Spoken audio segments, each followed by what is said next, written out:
허용하심을 축복하심으로 착각하지 말라. 우리 다시 한번 합시다. 허용하심을 축복하심으로 착각하지 말자. 예, 허용하심을 축복하심으로 착각하지 말자 라는 제목으로 우리 본문의 말씀 중심으로 하나님의 은혜 나눕니다. 예전에 제가 청년부 사역을 할 때 한 청년이 알바 자리를 구한다고 기도를 부탁했어요.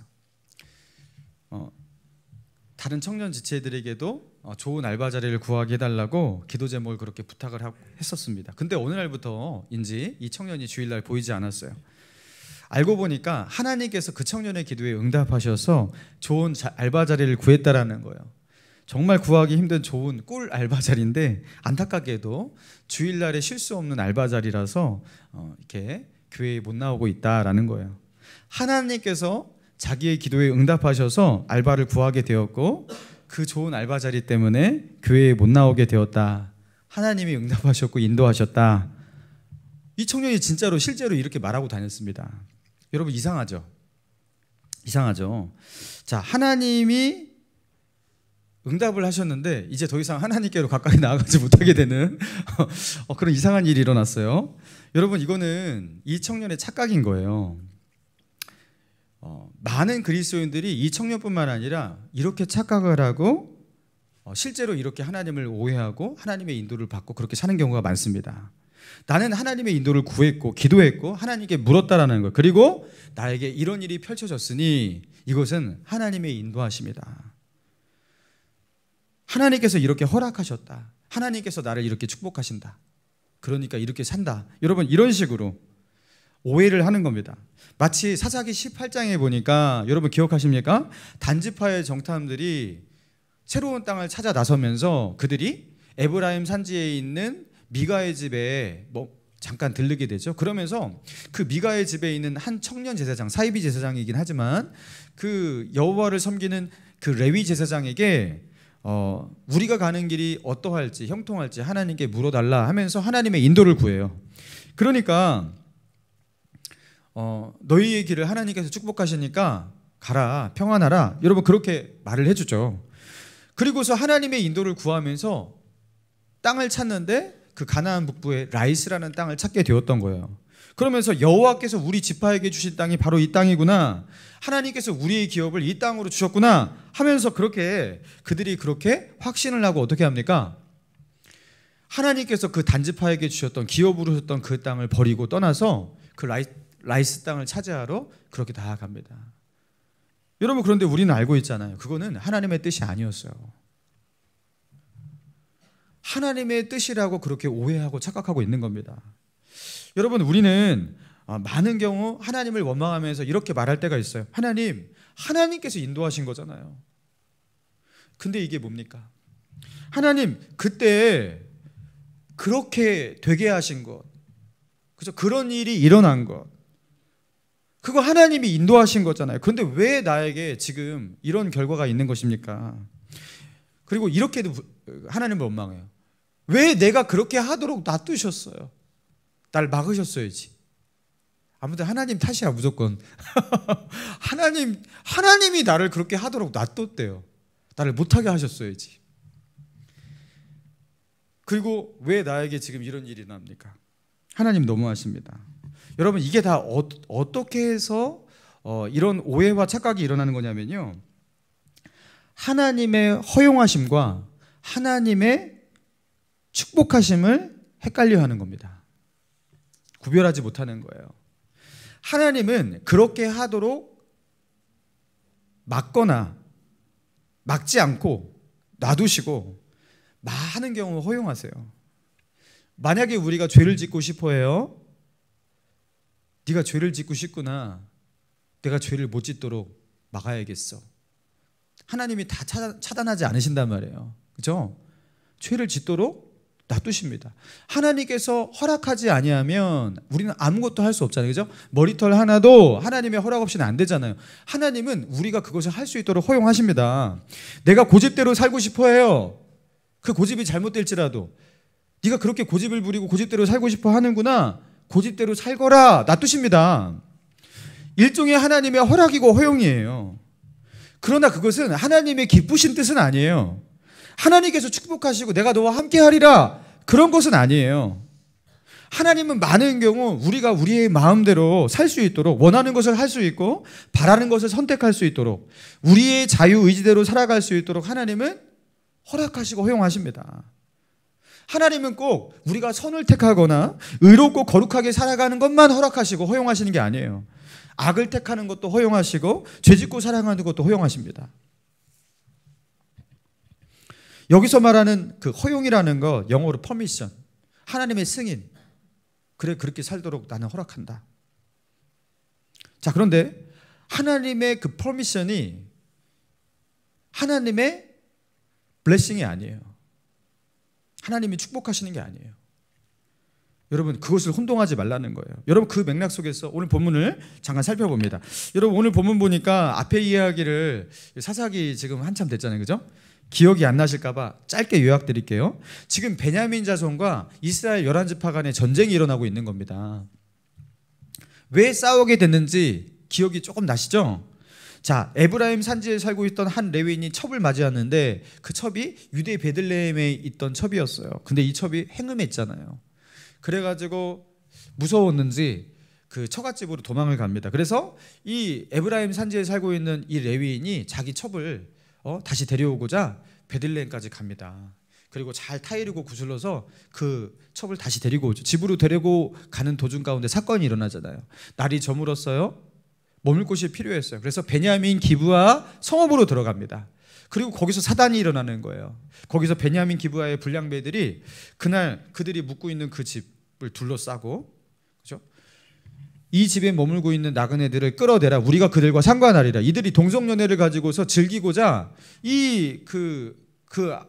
찾아온 그 손님들을 내가 놀이객감으로 그렇게 사용하겠다고 막 이런 불량배들이 있었던 거예요. 목숨의 위협을 느꼈던 이 레위인이 어떻게 합니까? 자기 첩을 문 밖으로 밀어버려요. 그리고 그 첩은 밤새도록 농락을 당하다가 다음날 아침 싸늘한 죽음으로 발견됩니다. 여러분, 그리고 이 레위인은 자기가 첩을 그렇게 어떻게 보면은, 그죠, 자기 살겠다고 버린 거잖아요. 자신의 비열함을 주목하지 않고 어찌하여 이런 만행이 일어날 수 있는가 하면서 이 베냐민 기브아 사람들에 대한 그 만행을 온 민족에게 다 알리고자 합니다. 그래서 그 시체를 다 찍어서 쪼개갖고 그들에게 보내고 군대를 다 모집하잖아요. 그래갖고 11지파에, 그죠? 군사들이, 장정들이 다 모인 거예요. 그리고 그 숫자가 40만 명이나 되었어요. 그러니까 이들은 아예 전쟁하기 위해 모인 거예요. 그리고 이들이 베냐민 지파에게 통첩을 합니다. 베냐민 기브아의 그 악행을 저질렀던 사람들을 내어놓으라. 우리가 그들을 심판할 것이다. 그들을 징계할 것이다. 그러니까 이 베냐민 지파는 저들을 11지파가 우리만 빼놓고 지금 우리를 왕따시키고 우리 지파를 향해서 시비를 걸어오네. 이것을, 그죠? 순수하게 받지 않고 싸우자고 하는 어떤 선전포고로 받고 이게 지파 간의 내전으로 확전이 됩니다. 그래서 지금 싸우고 있는 거예요. 자, 베냐민을 징벌하겠다고 그 이스라엘 11지파가 그렇게 모여서 지금 베냐민을 치려고 하는데, 자, 기도를 하면서 하나님께 묻고 있습니다. 18절이죠. 자, 본문 18절 같이 읽습니다. 시작. 이스라엘 자손이 일어나 베델로 올라가서,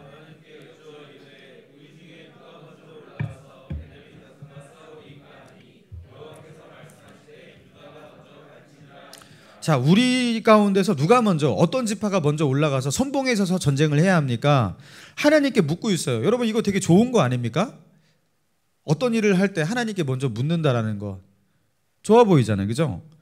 자, 그래서 하나님께서 응답하시는데 어떤 식으로 응답했는지 정확하게 나오지 않지만, 뭐 선지자를 통해서 하나님께서 계시를 주셨는지, 아니면 제사장의 그 에봇을 판교의 흉패를 가지고서 그렇게 말씀하셨는지 알 수 없지만, 어쨌건 하나님은 올라가서, 누가 먼저 올라가서 싸우겠습니까? 하니까 유다가 올라갈지니라 그들에게 분명하게 대답하셨어요. 자, 그런데 정말 당황스러운 일이 그 다음에 일어납니다. 20절. 이스라엘 사람이 나가 베냐민과 싸우려고 전열을 갖추고 기브아에서 그들과 싸우고자 하매, 자, 21절 같이 읽습니다. 시작. 베냐민 자손이 기브아에서 나와서, 자, 누가 누구를 이겼어요? 베냐민이 지금 이스라엘을 이겼어요. 지금 베냐민이 이스라엘을 쳐서 이스라엘 11지파를 쳐서 22,000명의 그죠 전사자를 그죠 이스라엘 11지파가 그렇게 전사자가 나왔다라는 거예요. 하나님께서 응답하셨어요. 하나님께서 하나님의 인도하심이 있었단 말이에요. 그럼 이스라엘 사람들이 하나님의 인도를 구하고서 유다가 먼저 올라가라. 유다가 먼저 올라갔고 싸웠으면 이겨야 될 거 아니에요. 근데 졌어요. 많은 전사자가 나오면서 졌어요. 여러분 베냐민의 군사는요. 자, 여기 이제 베냐민의 군사가 총 정리해 보면 26,700명이거든요. 26,700명과 11지파 40명. 여러분 병력의 차이가 규모의 차이가 몇 배 나죠? 15배 정도 납니다. 15배나 나는 전력 차이임에도 불구하고 하나님께 물으면서 하나님의 인도를 구하면서 기도하면서 이 전쟁을 시작했는데 어찌하여 이런 일이 일어나는가? 혼란스럽지 않습니까? 자, 그런데 22절 보니까 이스라엘 사람들이 스스로 용기를 내어 전날 전열을 갖추었던 곳에서 다시 전열을 갖추니라. 23절 같이 읽습니다. 시작. 이스라엘 자손이 올라가 여호와 앞에서 저물도록 울며 여호와께 여쭈어 이르되 여호와께서 말씀하시되 올라가서 치라. 자, 이제는요 포기하지 않고 그래 우리가 간절하게 하나님께 여쭈자. 울면서 하나님께 기도합니다. 울면서 하나님께 여쭙고 있습니다. 이번에는 어떻게 묻고 있냐면 싸우리까? 베냐민 자손과 다시 싸우리까? 아니 싸우지 말까요? 이렇게 묻고 있어요. 싸우리까? 여러분 그러니까 여호와 하나님의 응답이 있었어요. 올라가서 치라. 싸워라. 싸워도 된다. 이번에는 진짜 하나님의 응답이겠구나. 그래서 24절 그 이튿날 이스라엘 자손이 베냐민 자손을 치러 나아가매 25절 베냐민도 그 이튿날 기브아에서 그들을 치러 나와서 다시 이스라엘 자손 18,000명을 땅에 엎드려 뜨렸으니 다 칼 빼는 자였더라. 여러분 이거 헷갈리시면 안 됩니다. 지금도 베냐민이 이스라엘 11지파를 쳐가지고 이겨서 18,000명을 죽였다라는 거예요. 베냐민이 또 이겼어요. 여러분 이거 왜 이런 일이 일어나는가? 여러분 하나님께 묻고 말고 할 거 없이 이거 상식적으로 40만과 27,600이라고 했나요? 예, 싸우면 당연히 40만이 이겨야 되는 거예요. 그죠? 근데 하나님을 의지하면서 어떻게 해야 할까요? 어떤 방식으로 싸워야 될까요? 이렇게 묻고 의지하고 인도를 구하면서 기도까지 했단 말이에요. 그러면 하나님께서 당연히 이쪽 편에 서서 승리를 주셔야 되는 거 아니겠습니까? 그리고 급기야 여호와께 물으면서 저물도록 하나님께 묻고 울면서 기도까지 했단 말이에요. 그리고 이 전쟁이 어떤 전쟁이에요? 정의 구현하기 위한 전쟁이죠. 악한 자를 심판하고 징계하기 위해 여호와의 이름으로 심판하겠다는 전쟁이에요. 하나님께서 그들의 편에 서주셔야 되는 거 아니겠습니까? 그런데 그렇지 않았어요. 여러분 오늘 본문이 굉장히 어려워요. 그래서 도대체 이게 도대체 어떻게 된 것인가? 그죠? 자, 26절 보니까 자, 그런 일을 겪고 나서 이스라엘의 반응입니다. 26절 시작. 이에 온 이스라엘 자손이 모든 백성이 올라가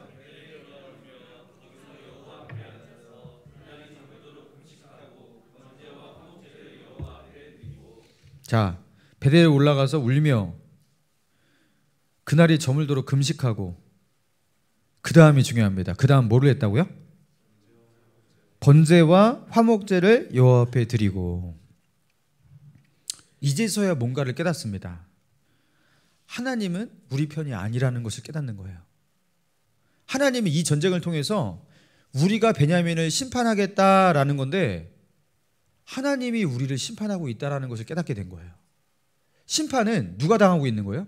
자신들이 당하고 있는 거예요. 왜요? 자신들이 죄인이니까. 저들의 죄를 심판하겠다고 전쟁을 일으키는데 하나님은 우리의 죄를 물으시면서 우리를 심판하고 있다는 것을 깨닫게 된 거예요. 우리도 똑같은 죄인이라고 말씀하시는구나 하면서 하나님의 긍휼과 그죠? 주님의 그 제사함을 간구하면서 뭐 하는 거예요? 처음으로 번제와 화목제, 제사를 드립니다. 여러분 이 제사는 누가 드리는 거예요? 죄인이 하나님의 긍휼과 은혜를 얻고자 화목제, 하나님과 관계가 먼 우리가 하나님과 화목하고 그렇죠? 관계를 회복하기 위해서 화목제를 드리는 거 아니겠어요? 여러분 제사를 드립니다. 우리가 바로 하나님의 긍휼과 죄사함에 필요한 죄인이구나 자학합니다. 그리고 하나님의 언약궤 앞에서 다시 묻는 거예요. 자, 그런데 이번에는 하나님의 응답이 다르죠. 27절 보니까 이스라엘 자손이 여호와께 물으니라. 그때에는 하나님의 언약궤가 거기 있고, 28절 아론의 손자인 엘르아살의 아들 비느하스가 그 앞에 모시고 섰더라. 이스라엘 자손이 여쭈기를 우리가 다시 나아가 내 형제 베냐민 자손과 싸우리까 말리까 하니, 그 다음부터 시작. 여호와께서 이르시되 올라가라. 내일은 내가 그를 내 손에. 여러분, 하나님의 응답이 예전하고 좀 달라요. 올라가라. 싸우고 싶냐? 싸워라. 여러분, 그렇게 말씀하셨다면 지금은 어떻게 하세요? 어떻게 말씀하세요? 올라가라. 내일은 그들을 너희 앞에 붙일 것이다. 너희에게 승리를 줄 것이다. 하나님께서 승리를 약속하십니다. 그리고 이스라엘 지파는요, 베냐민을 상대로 이제 작전을 어떻게 하냐? 유인 작전. 그리고 그들을 끄집어내 가지고 매복했던 1만 명의 매복 군사들이 베냐민 성의 빈집을 들어가 갖고 거기를 다 초토화시키고, 그러면서 유인했던 이렇게 사람들이 다시 뒤돌아서서 그죠? 양쪽에서 그렇게 그 베냐민을 그렇게 공격하는. 여러분, 그래서 이제는 어떻게 됩니까? 35절 보니까 여호와께서 이스라엘 앞에서 베냐민을 치심에 당일에 이스라엘 자손이 베냐민 사람 2만 5천 100명을 죽였으니 다 칼 빼는 자였더라. 베냐민 사람 2만 5천 100명이 전사하게 되었다라는 겁니다. 여러분, 오늘 이 본문을 보면서 자, 우리는 굉장히 혼동스러워요. 우리는 그럼 어떻게 기도하라는 소린가? 하나님이 허락하신 전쟁이니까 해도 되는 거 아니었는가? 하나님께 어떻게 전쟁할지 물었고 하나님께서 이렇게 해봐라. 응답까지 받았어요. 하나님이 허락하신 거 분명했어요. 물론 하나님이 승리를 약속하신 것은 아니었어요. 그러나 그들이 전쟁하는 것을 금하진 않으셨어요. 우리가 싸우겠습니다. 저 나쁜 놈들, 저 놈들을 가만 놔두면 안 돼요. 우리가 싸우겠습니다. 그러니까 싸워봐라. 전쟁하도록 하나님께서 허락하셨고, 그게 하나님의 인도로 여겨졌어요. 하나님께 물었는데 하나님께서 말씀하셨단 말이에요. 당연히 승리해야 되는 거 아니냐라는 거예요. 그런데 마치 하나님은 싸우라고 해놓고서 싸우는 시간에는 마치 하나님께서 발을 빼시고 이스라엘 사람을 도우실 것 같이 말씀하시면서 돕지는 않으시고, 여러분, 이스라엘 백성들을 농락하시는 느낌마저 드는 여러분 그런 본문이라는 거예요. 하나님이 전쟁을 하라 해놓고 책임지시지 않는.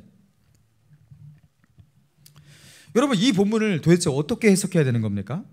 만약에 하나님께서 우리를 이렇게 대하신다면 우리는 어떻게 하나님을 신뢰하고 기도를 할 때 기도 응답은 어떻게 우리가 받을 수가 있고 하나님의 인도를 어떻게 구하며 살아갈 수가 있는 것이죠? 사랑하는 성도 여러분, 이 본문을 통해서 하나님께서 우리에게 진짜 주고자 하는 메시지가 무엇일까요? 여러분, 하나님은 싸우고자 하는 자들에게 싸울 수 있도록, 전쟁하고자 하는 자에게 전쟁하도록 허락하신 거예요. 허용하신 거예요. 그러나 하나님의 허락이 하나님의 축복은 아니에요. 전쟁을 할 수 있도록 한 하나님의 허락이 전쟁 가운데 너희와 함께 하겠다라는 하나님의 축복의 약속은 아니란 말이에요. 하나님의 허용하심과 하나님의 축복하심을 혼동하면 안 된다라는 겁니다. 이스라엘 백성들의 착각이 무엇이냐면 하나님께서 하게 하셨으니, 싸울 수 있게 하셨으니, 하나님의 허락이 떨어졌으니 하나님이 축복하리라 라고 생각하는 거예요. 이것을 할 수 있게 되었다라는 것이 하나님께서 나를 축복으로 인도하라는 사인이 아니라는 거예요. 아까 그 청년 얘기가 똑같은 거예요. 알바 자리가 앞에 떡하니 나타났으니 하나님의 인도하심이구나 아니라는 거예요. 근데 우리는 그렇게 많은 경우 오해하잖아요. 그죠? 많은 경우 오해합니다. 여러분, 에덴 동산의 그 선악과 사건을 주목해 봅시다. 아담과 하와가 에덴 동산에서 먹으면 정령 죽으리라. 여러분, 그 나무, 선악을 알게 하는 나무의 열매를 먹을 때였어요. 여러분, 그게 얼마나 위험한 순간이고 얼마나 결정적인 사건입니까? 그런데 아담과 하와가 그 선악을 알게 하는 나무의 열매를 먹을 때 하나님은 뭐 하셨죠? 여러분, 이 질문 어디서 많이 들어봤죠? 여러분, 보통 이거 사춘기 그 기독교 학생들이 보통 이 질문 꼭 합니다. 하나님은 왜 막지 않으셨죠? 하나님은 뭐 하셨죠? 하나님 이상해요. 뭐 이러면서. 근데 이거요, 굉장히 전곡을 찌르는 질문이에요. 하나님은 전지전능하시고 아담과 하와의 연약함도 아시고, 그리고 그 위험한 상황을 누구보다 아시는 하나님께서 왜 간섭하지 않으시고, 왜 아담과 하와를 막지 않으셨고, 하와가 손을 뻗어서 선악을 알게 하는 나무의 열매를 딸 때 여러분 그 손이 왜 자유스러웠는지, 하나님께서 왜 그 손을 마비되지 않게, 아니면 벼락을 떨어뜨려서 경고하지 않고 왜 그렇게 순적하게 그것을 먹을 수 있게 하셨는지, 왜 하나님은 하나님의 강제력을 발동시키지 않으셨는지, 왜 그러셨을까요? 놀랍게도 하나님은 아담과 하와의 그 선택을 허락하셨습니다. 우리가 죄를 짓고자 하잖아요. 죄를 짓도록 허용하십니다. 그래서 하나님께서 나를 이대로 놔두시네? 하나님의 뜻이구나, 하나님이 인도하시구나. 그러면 여러분 큰일 나는 거예요. 여러분 오늘 만약에 나는 오늘 마약을 빨고 싶다, 마약을 빨러 가세요. 그럼 마약을 빨 수 있게 되실 거예요. 근데 그게 하나님의 뜻이다, 여러분 이렇게 되는 거예요. 여러분 하나님의 허용하심이 결코 하나님의 축복을 바라는 게 아니라는 거예요. 가인이 아벨을 향해서 안 좋은 마음을 갖게 되었어요. 하나님은 그것을 아시고 가인에게 나타나셔서 경고하셨어요. 내 안에 그 죄악된 마음을 품고 있지만 그 죄가 너를 다스리도록 놔두지 말라고 경고하셨어요. 여러분 하나님은 다 하셨던 거예요. 근데 정작 가인이 아벨을 쳐서 죽일 때 하나님은 뭐 하셨죠? 가인이 그 끔찍한 죄를 지을 때 하나님은 죄를 짓지 못하도록 전능하신 하나님께서 강제력을 발동시키지 않습니다. 여러분 성경에 보면 전지전능한 하나님께서 우리가 가지고 있는 그 자유의지를 가지고 선택하는 그 모든 선택에 대해서 놀라울 정도로 아주 파격적으로 우리가 가지고 있는 그 자유의지대로 선택하는 것을 선택할 수 있도록 하나님은 많은 경우 허락하시고 허용하십니다. 그래서 나의 선택이 나의 삶이 되도록 하나님께서 그렇게 만드신다고요. 하나님은 지금 이스라엘 백성에게도 그러시는 거예요. 너희가 베냐민 지파를 심판하겠다고? 그렇게 해봐라. 그러면서 하나님은 정작 베냐민을 통해서 이스라엘을 심판하시고 이스라엘을 통해서 베냐민을 심판하시는 하나님의 의도가 있지만, 그죠? 하나님은 그들을 그냥 그대로 놔두십니다. 그거는 베냐민과 싸우겠다는 이스라엘 지파, 그 11지파를 축복하고 내가 너희와 함께 하겠다라는 게 아니에요. 여러분 이걸 혼동하지 마시기 바랍니다. 저는 예전에 그 20대 청년 시절에 초중반 때 그런 기도를 몇 번 정도 드렸던 것 같아요. 하나님, 요새 저 자매가 마음에 들어오는데 믿음도 너무나 좋고 얼굴도 이쁘고 아마도 하나님께서 저에게 인도하신 자매가 아닐까 생각합니다. 주님 맞습니까? 여러분 형제들 다 이거 기도 많이 하셨잖아요, 그죠? 막 기도를 해요. 그러면 하나님께서 대답을 하셔야 안 하셔요? 안 하십니다. 보통 안 하세요. 근데 간절하게 기도하면 하나님께서 응답을 어떻게 주신지 아세요? 마음에 평안을 주세요. 평안을 주세요. 그러면은 왜 갑자기 마음이 평안하지? 갑자기 왜 용기가 나지? 이거 하나님의 응답이다, 하나님의 사인이다 하고서 자매가 갖고 이렇게 대시를 해요, 일명. 그럼 어떻게 돼요? 퇴짜 맞습니다. 그때 굉장히 혼란스러워요. 나 하나님한테 기도도 했는데, 하나님이 나에게 이런 사인도 주셨는데, 평안함을 주셨는데 왜 나에게 이런 결과물이 있지? 왜 저 자매는 나의 마음과 같지가 않지? 여러분 왜 그런 일이 일어납니까? 하나님은 그 순간에도 그렇게 말씀하시는 거예요. 대성아, 너가 볼 때 네 눈에 저 아이가 좋게 보이니? 괜찮게 보이니? 네가 원하는 대로 해도 좋다. 한번 해봐라. 파이팅!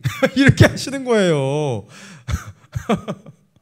하나님 굳이 막지 않으신단 말이에요. 근데 하나님께서 해봐도 좋다 허용하시는 것이 하나님이 내가 너와 함께하리라 너를 축복하노라 이것이 나의 뜻이니라, 여러분 이게 아니라는 거예요. 여러분 그래서 우리 삶 가운데 있는 많은 혼란스러운 하나님의 응답이 대부분 이런 것들이에요. 그렇죠?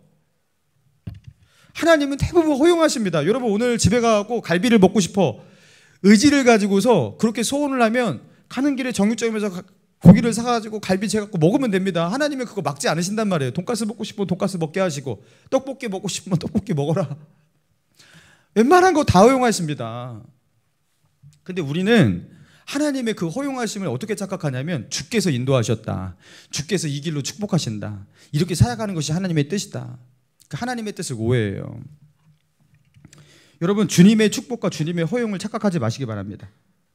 여러분, 하나님께서 정말 축복하시는 사람에게 하나님이 주시는 것은 마음 가운데 해도 좋다, 편안한 마음만 주시는 게 아니라 우리 안에 뭘 주십니까? 이 세상의 그 위협과 그 문제, 그것을 이길 수 있는 믿음을 주시고 확신을 주세요. 확신, 믿음을 주세요. 여러분, 믿음이라는 게 뭐죠? 하나님과의 관계 속에서 일어나는, 우리 안에 일어나는 하나님을 향한 신뢰의 정서예요. 하나님과의 관계를 생략하고서 얻을 수 없는 거예요. 지금 이스라엘 11지파가 취한 가장 큰 실수가 무엇이냐면, 베냐민 지파와 다를 바 없는 자신들도 죄인이란 말이에요. 하나님 앞에 타락하고 잘못된 모습으로 살고 있단 말이에요. 하나님을 멀리하고 우상 숭배도 하고 있고, 음란한 것, 성적인 죄악 그들에게도 있단 말이에요. 베냐민 지파만 이랬겠냐고요.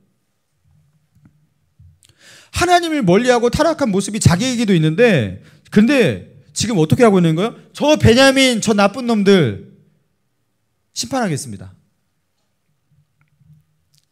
여러분, 이렇게 말하고 있는 거예요. 하나님이 보실 때 어떤 마음일까요? 하나님이 보실 때 어이없죠.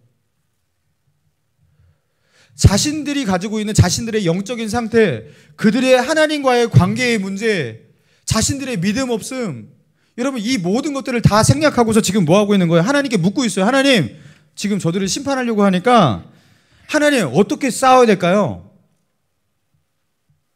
어떻게 싸워야 될까요? 지금 싸워서 전애들에게 혼쭐을 내줘야겠습니다. 그래, 싸워보거라. 여러분, 이게 하나님의 허락입니다. 여러분, 하나님께 이런 식으로 묻고 있는 사람들이 있단 말이에요. 나의 삶 가운데, 그죠?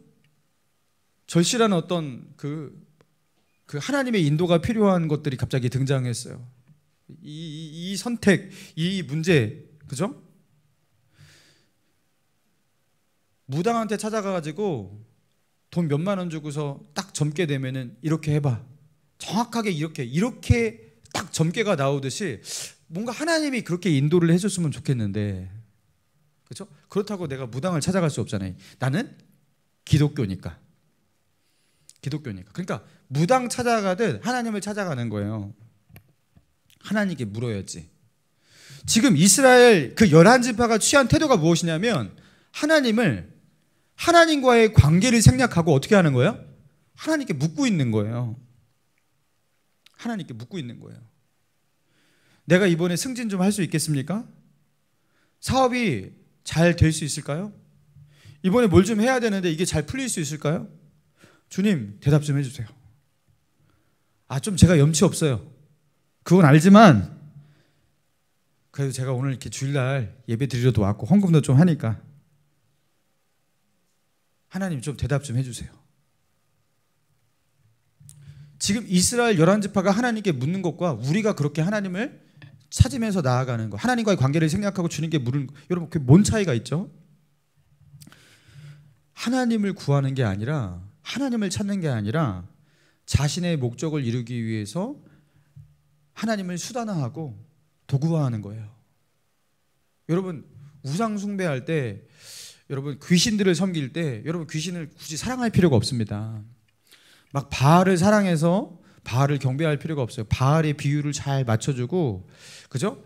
귀신에게 돈 섬기는 듯 그렇게 흉내만 내고 자기 취할 것만 취하면 돼요. 그게 이제 무당한테 가갖고 하는 사람들이 다 그렇게 하는 거예요. 여러분, 무당을 귀신을 경배해갖고 사랑해갖고 하는 게 아니잖아요. 그렇죠? 수단으로 대하는 겁니다. 여러분, 그런데 하나님을 그렇게 대하는 그런 성도가 있다는 겁니다. 하나님은 그것을 아세요. 하나님은 하나님을 구하지 않는 우리의 마음을 아세요. 사랑하는 성도 여러분, 먼저 하나님을 구하시기 바랍니다. 여러분, 하나님과의 관계에 집중하시기 바랍니다. 우리 삶 가운데 어떠한 문제가 터진다 하더라도 여러분, 그 문제가 아무리 큰 문제더라도 나와 하나님과의 관계의 문제보다 더 큰 문제는 없는 줄로 믿습니다. 여러분, 그것보다 더 심각한 문제는 없어요. 우리 삶 가운데 가장 절박한 문제는 하나님과의 관계를 건너뛰고서 그보다 더 심각한 문제가 일어날 수가 없어요. 여러분, 그래서 뭐부터 해야 돼요? 하나님과의 관계를 먼저 회복해야 되는데, 자, 이스라엘 백성들이 드디어 화목제와 번제를 드리잖아요. 이게 뭘 말하는 거예요? 죄 문제. 우리가 죄인입니다. 하나님, 우리를 좀 긍휼히 여겨 주십시오. 여러분, 죄 문제부터, 잘못된 삶을 청산하는 거, 여러분, 그것부터 하기 시작했다는 거예요. 여러분, 하나님 앞에 하나님과의 관계에 걸림돌이 되고 잘못된 거, 여러분, 그것부터 청산하고 하나님과의 관계를 회복하는 거, 여러분, 거기에 마음을 쓰고 그것을 위해 기도하고 하나님의 얼굴을 구하고 나아갈 때, 여러분, 그 사람이 제대로 기도할 수 있어요. 할렐루야. 그래야지 그 다음에 우리의 기도가 되고 우리의 예배가 되는 거예요. 그거를 생략하고서 하나님, 나 좀 급한데 주님 좀 이상한 가운데 일단 말씀부터 하세요. 여러분, 이게 안 된다라는 겁니다. 여러분, 정말로 유명한 그런 좀 하나님께서 크게 쓰시고 또 그 유명한 그런 사역자들, 그 가운데서 이제 뭐 대형교회 목사님이라든가 이런 분 중에서 스캔들이라든가 또 어떤 타락의 소식 이런 것들이 좀 들려오잖아요. 들려올 때가 있어요. 근데 그분들은 하나님의 은혜와 능력이 아니면 그런 일을 할 수 없었을 텐데 왜 이런 분들에게 마지막에 이런 일들, 이런 열매가 나타날까? 되게 의아스럽죠. 여러분, 그런데 그럴 수 있는 겁니다. 어느 순간부터는 처음에는 하나님을 뜨겁게 사랑하고 그 하나님과의 관계를 붙들고 여러분 그렇게 나아가다가 어느 순간에는 사역자가 하나님과 관계보다 하나님께서 그에게 주신 그 사역이 더 소중해지는 순간이 있어요. 나와 하나님과의 관계보다 내가 목회하고 있는 이 교회가 자기에게 더 소중해지는 순간이 있어요. 나에게 있는 즐거움과 기쁨이 하나님과의 관계에서 나오는 것이 아니라 사역의 결과물에서 나오는 그렇게 조금씩 핀트가 어긋나는 그 순간이 있단 말이에요. 근데 그게 하나님을 바라보는 것, 대충 하나님 쪽으로 가는 거 아닌가 해서 똑같아 보이지만 매우 다른 겁니다. 매우 다른 겁니다. 여러분, 주일날 교회 와서 열심히 봉사하고 이것도 하고 저것도 하고 섬기고, 여러분, 그런 사람이 꼭 신앙이 좋은 게 아니라는 거 아시잖아요. 그죠? 꼭 신앙이 좋은 게 아니에요. 그 사람이 꼭 은혜를 최고 많이 받아서 그 일을 하고 있는 게 아니에요. 왜냐하면 교회도 은혜 외에도 다른 공급원이 많이 있기 때문에 여러분, 사람들 앞에 주목도 받고 칭찬도 받고 이것도 꽤 괜찮거든요. 그렇죠? 그렇기 때문에 그게 꼭 그 사람이 신앙심이 깊기 때문에 그런 것은 아니에요. 마찬가지입니다. 사역자도 그런 거예요. 모든 그리스도인들이 그런 겁니다. 나에게 가장 소중한 것이 하나님과의 관계가 돼야 돼. 하나님과 만나는 그 하나님과의 만남의 그 위로와 기쁨과 그 은혜가 자기에게 가장 소중한 것이 돼야 돼. 나에게 가장 큰 재산은 무엇이에요? 하나님이어야 돼요. 그런데 하나님이 아니라 하나님이 나에게 주신 그 무엇이 된다면, 심지어 그것이 나의 사역이 된다면, 사역의 결과물이 된다면, 여러분, 그때부터 핀트가 어긋나기 시작하는 겁니다. 여러분, 그러나 여기 강대성 목사가 만약에 하나님을 정말 사랑하고, 그리고 강대성 목사에게 가장 소중한 것은 목감신일교회, 목감신일교회를 목회하고 있는 이 담임 목사직, 부흥하는 교회, 이게 강대성 목사에게 기쁨이 아니라, 이것도 기쁘겠죠. 근데 그게 나의 만족과 행복의 근원이 아니라 강 목사는 늘 하나님을 만나는 시간이 가장 행복하고 그리고 하나님 관계 속에서 얻는 그 기쁨이 너무나 크기 때문에 사실 이 교회는 내가 없어도 상관없어. 다른 사람이 와서 목회할 수도 있는 거 아니겠습니까? 저희 이게 제가 암시하는 거 아닙니다. 예화 드는 거예요 지금. 그런 마음을 가지고 하나님을 구하고 있다면 여러분 사단 마귀가 이 사람을 어떻게 흔들죠?